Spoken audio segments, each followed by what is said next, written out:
ഇനി അവനൊരു കല്യാണം നോക്കണം.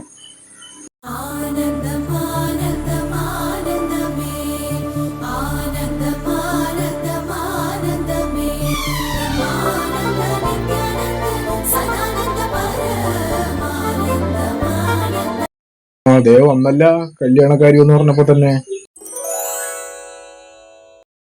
എന്തേ? ഇനി ഒട്ടും വൈകിക്കണ്ട അച്ഛാ, നല്ലൊരു മുഹൂർത്തത്തിൽ നോക്കി തന്നെ നല്ലൊരു പെങ്കൊച്ചിനെ ഉറപ്പിച്ചേക്ക്.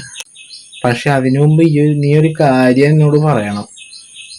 നീ എപ്പ എന്ന് ആ പെണ്ണിനെ നീ സ്വന്തം കാലിൽ നിന്ന് പോറ്റും? അപമാനിക്കരുത് അച്ഛാ, അപമാനിക്കരുത്.